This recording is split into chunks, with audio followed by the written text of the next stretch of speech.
Hello everyone, I am the Droll Troll and I'm here to do a review of the film Gran Turismo. Now, one of the reasons I want to do a review of this film, because right off the bat I want to say I absolutely loved it. It is one of my favorite films about a sports event.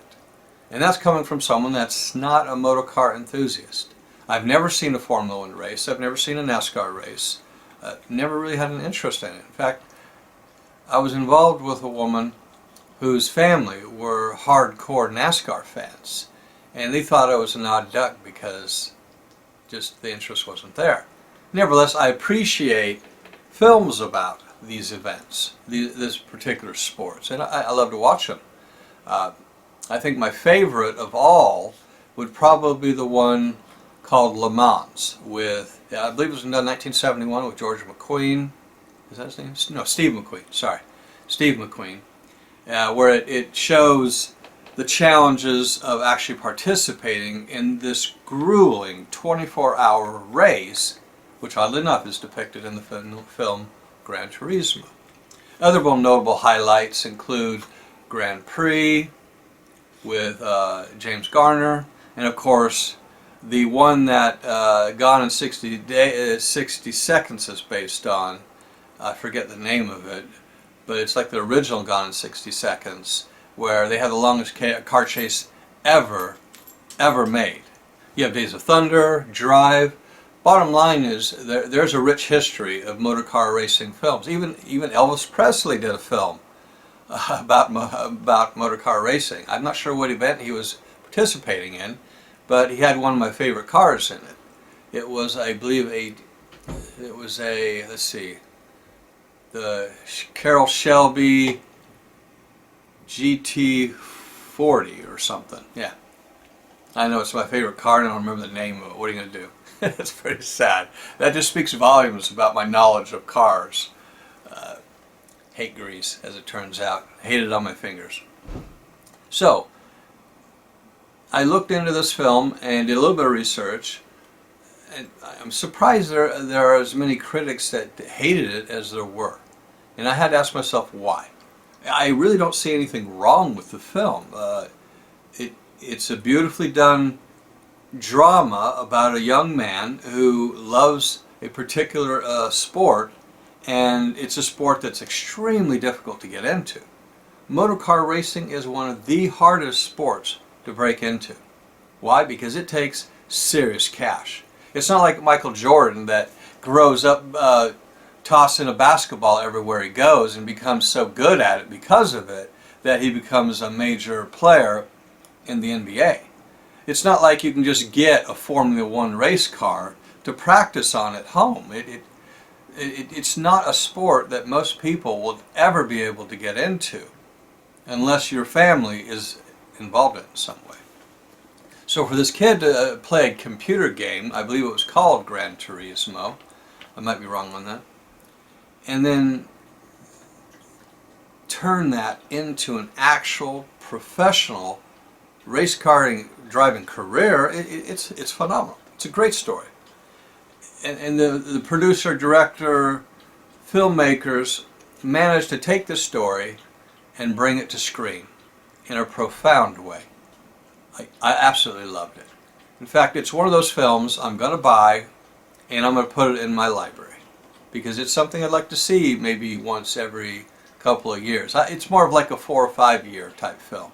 I mean, I have films I watch every year, I have films I watch every 5 or 6 years, and then films I've seen once, like 20 years ago, that were kind of cool to watch again, 10 years after the fact. So it's one of those 4 or 5 year type films, in my opinion. Now, as far as the criticism that surrounds this film, it's important to understand the way that certain films are put together. When you're adapting a book, books are generally written with a sort of frenetic, linear timeline. They're easier to adapt because most characters, their stories are condensed into a very short narrative about particular events in their lives. That's just good storytelling. When you're trying to do a film about something that's historically accurate, particularly a sports venues such as motor car racing, there are drivers that may have success at 1 year of their life, and that's it. They may never win another race again in a top position. And even this Jann Mardenborough, when I looked at his stats, has never taken a first place in an event. I think the highest he's had is 2. He took second place in 2 different events. But, you know, when you're talking about a field that is so grueling, where there's people that might have one race that they win in their whole lives and are lucky to have it, that is an accomplishment in its own right by a long stretch. So where are these criticisms coming from? Why are these critics so upset about the film to the point they're willing to try and sabotage it or sandbag it? It's very simple.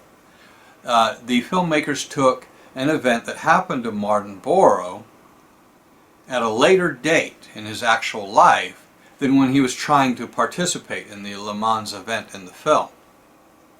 The incident that occurred took place at Nuremberg, I guess, and it took place 2 or 3 years after the actual race that he was involved in the course of the film. So there's a sort of perversion of history here. And now, I see the point of view, because in their mind, they're taking an actual event and sort of using it as a marketing ploy for the film. But when has Hollywood done anything differently? I'm not sure why they expect this film to be the one film that doesn't take liberties, but other films, they can take a character and literally race, gender swap, do whatever else, and that's perfectly fine. Like the one about the guy who measures the wind, where they took the actual aeronaut, I guess is what they're called, a balloon expert, and it was actually a male initially, and they changed it to a female, which I don't care about it. It doesn't bother me in the least. I'm just saying they like to pick and choose what films this can be done on and which films that can't. And I just don't think that's fair. So disregard what they have to say about whether or not it's a perversion of history and all that. It's, pardon the expression, it's bullshit. They had every right to do that. Why? Because the most important thing to take away from this film is that race car driving is extremely difficult. It's extremely difficult to become a part of, and there are some real challenges and dangers that are associated with it. And showcasing an actual accident that's happened to the individual at one point sort of highlights that danger. It's a beautiful way of bringing about that sense of danger that's implicit in the sport itself. And how else do you do that without showing an actual... I mean, if you fake an accident, everyone's like, yeah, that would never happen, or that's never happened before. You kind of have to use an accident that's already happened in order for them to say, well, actually that did happen. So they can't say it didn't.